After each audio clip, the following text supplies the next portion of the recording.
Starting with the name of Allah, who is the most beneficent and the most merciful. Dear students, welcome to the Quick Learn Academy by Arusairam.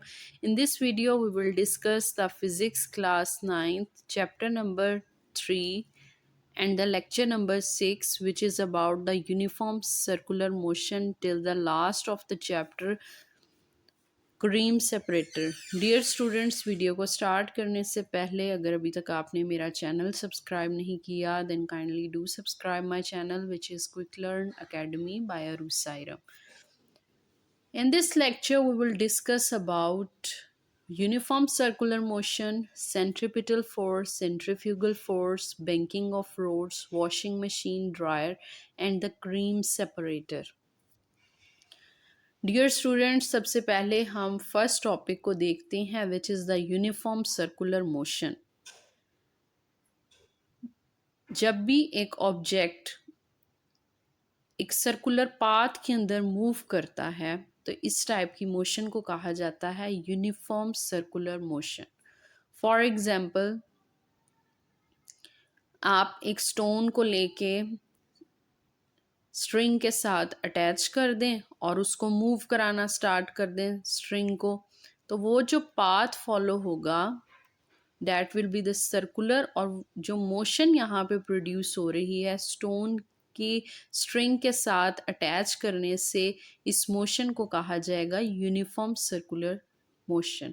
Now I'll read the definition, which is the motion of an object in circular motion is called uniform circular motion. For example, motion of the stone attached with the string. Dear students, now we will discuss what is the centripetal force. Centripetal force उस force को कहा जाता है जो किसी भी object को एक सर्कुलर पाथ के अंदर मूव ऑन कराती है। That force will be known as the centripetal force and its formula is mv²/r। Dear students, आपको स्क्रीन के ऊपर कुछ एग्जांपल्स दिखाई दे रही हैं, आप इनको देख लें। लाइक अर्थ जो है वो सन के गिर्द रोटेट करती है, तो जो रोटेशन है वो सेंट्रिपिटल फोर्स की वजह से हो रही है कि अर्थ एक स्पेसिफिक पाथ के अंदर मूव ऑन करती है, और वो फोर्स जो अर्थ को सन के अराउंड रिवॉल्व कराने में हेल्प आउट कराती है, that force is known as the centripetal force.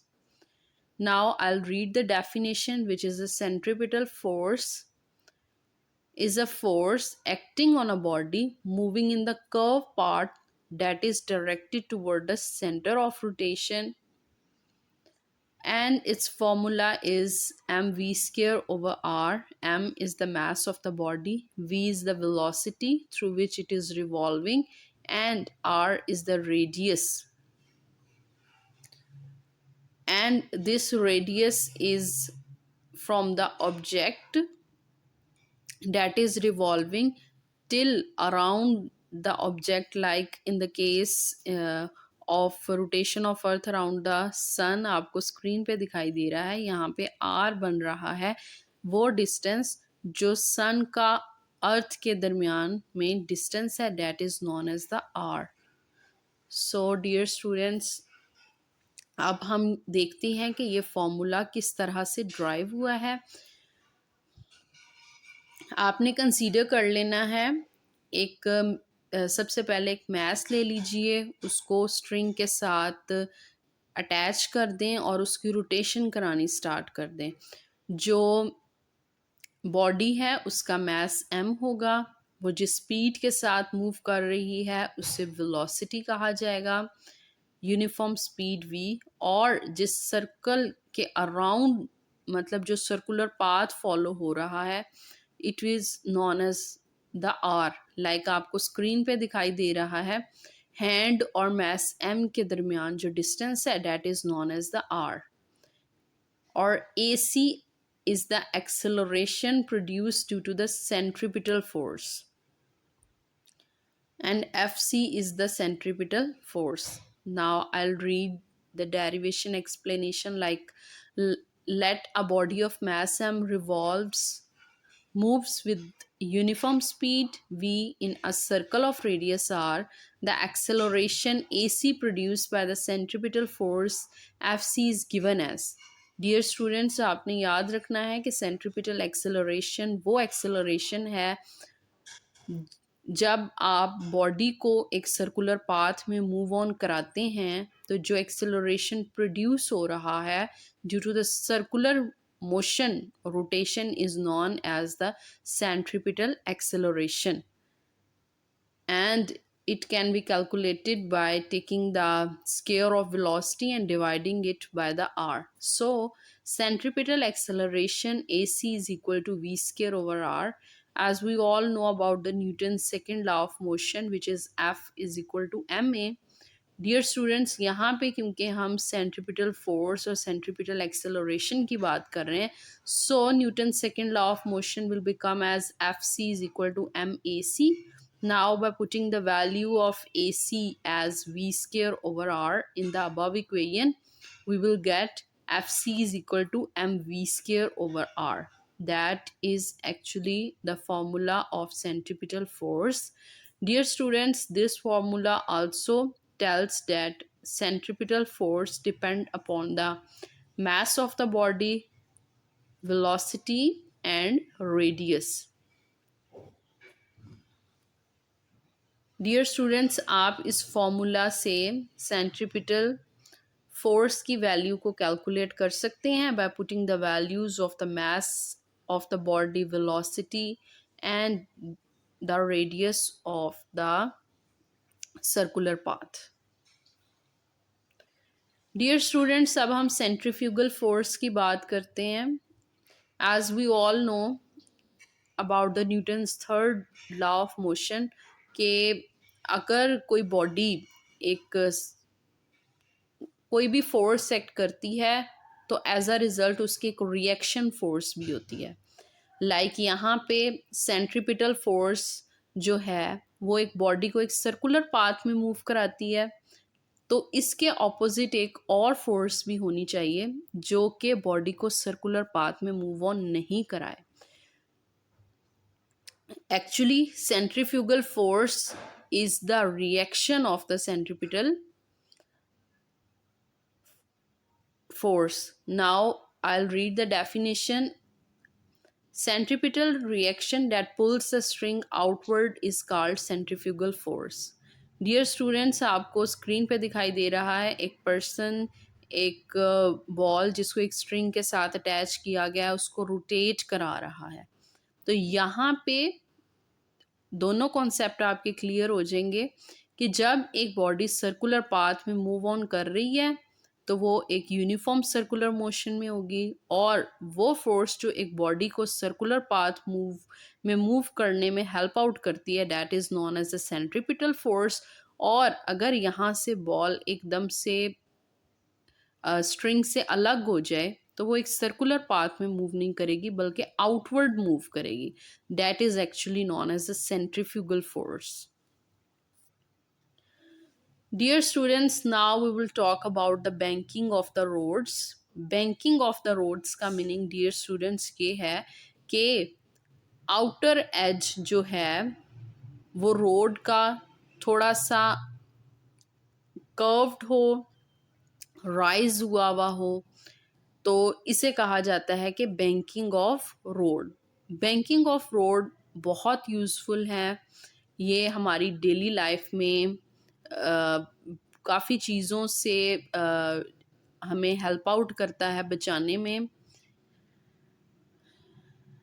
तो आपको स्क्रीन के ऊपर एक कार दिखाई दे रही है जिसमें आपको दिखाई दे रहा है कि ये थोड़ा सा अपवर्ड है, हॉरिजॉन्टल सरफेस के ऊपर नहीं है बल्कि अपवर्ड है. तो actually this is the banking of the road. यहाँ पे आउटर एज जो है वो ऊपर की तरफ हुआ है और वो एंगल जो हॉरिजॉन्टल का आउटर एज से अपवर्ड की तरफ हो रहा है इसे कहा जाएगा बैंक्ड एंगल. डियर स्टूडेंट्स, यहाँ पे वेट ऑफ द बॉडी नीचे की तरफ एक्ट कर रहा है while the vertical component of the body is n cos theta, while the horizontal component, and it is balanced by the weight of the body, while the horizontal component of the body is n sine theta. Now I'll read about this phenomena. Banking of road is defined as the phenomena in which the edges are raised for the curved road above the inner edge to provide the necessary centripetal force to the vehicle so that they take a safe turn. Safe turn लेने में accident से बच सकते हैं। और यहाँ पे ये बैंकिंग ऑफ द रोड्स जो है यही सेंट्रिपिटल फोर्स प्रोवाइड करता है, मीन्स एक्सीडेंट से बचा जा सकता है और सेफ टर्न ले सकते हैं। The angle at which the vehicle is inclined is defined as the banked angle. Dear students, now I read the advantages of banking of roads.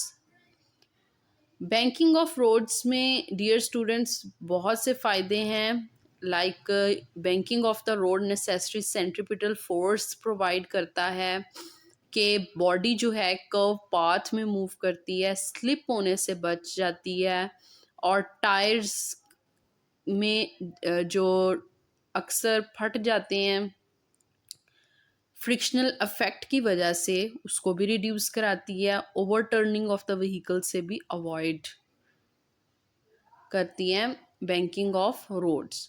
So to contribute in the necessary centripetal force to reduce the frictional wear and tear of the tyres, to avoid skidding, to avoid overturning of the vehicles। तो dear students, आपने इसके advantages को भी learn कर लेना है। Basically मैंने आपको इसमें इसकी डेफिनेशन बताई है कि आउटर एज जो है वो थोड़ा ऊपर की तरफ मूव करता है, बैंक्ड रोड्स में थोड़ा ऊपर की तरफ करके बना हुआ होता है, और यही नेसेसरी सेंट्रिपिटल फोर्स प्रोवाइड कराता है कि बॉडी जो है एक सर्कुलर पाथ में मूव ऑन कर सके, एक्सीडेंट से बच सकें, स्किडिंग से बच सकें, सेफ टर्न ले सकें, और वो एंगल जो व्हीकल की बॉडी जो है हॉरिजेंटल सरफेस के साथ बना रही होती है, that is known as the banked angle. And these are the 4 major advantages of the banking of the roads. आपने इनको मेमोराइज कर लेना है। Now I will tell you about the working principle of the washing machine dryer. Dear students, हम अपने clothes को spin करते हैं स्पिनर में। अब आप सबको पता है कि स्पिनर के अंदर एक बास्केट लगी हुई होती है। बास्केट जो है परफोरेटेड है, मींस उसके अंदर छोटे छोटे होल्स हैं। जब आप वेट क्लॉथ्स को ड्रायर की बास्केट के अंदर प्लेस करते हैं और उसका लिड क्लोज करके बटन को प्रेस करते हैं, तो फुल स्पीड के अंदर जो है ये बास्केट मूव ऑन करती है। इसमें जो मौजूद क्लॉथ्स होते हैं वो एक बहुत ज़्यादा स्पीड के साथ सर्कुलर मोशन में मूव करते हैं, और ये बास्केट जो है एक सेंट्रिपिटल फोर्स प्रोवाइड करती है, सेंट्रिपिटल पाथ प्रोवाइड करती है कि क्लॉथ्स जो हैं इसके अंदर बहुत तेज़ी के साथ एक सर्कुलर पाथ में मूव ऑन कर सकें। लेकिन जो इस बास्केट के अंदर होल्स होते हैं, एक्चुअली दीज इन होल से जो क्लॉथ्स वेट क्लॉथ्स के अंदर जो वाटर होता है वो बाहर की तरफ मूव ऑन करने की कोशिश करता है, और सारा पानी इन परफोरेटेड होल्स परफोरेटेड बास्केट से बाहर की तरफ निकलता है, और आप अपने वेट क्लॉथ्स को इजीली ड्राई कर लेते हैं। Now I will read it's explanation. The dryer of the washing machine is basket spinner. They have a perforated wall having large number of fine holes in the cylindrical rotor. The lid of the cylindrical container is closed after putting wet cloths. When it spins at high speed, the water from the wet cloths is forced out through these holes due to the lack of the centripetal force.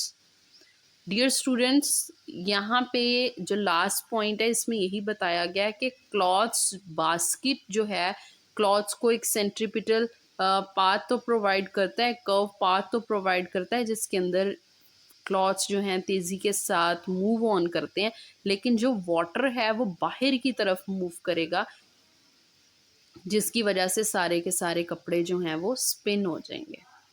Dear students, now I tell you about the cream separator.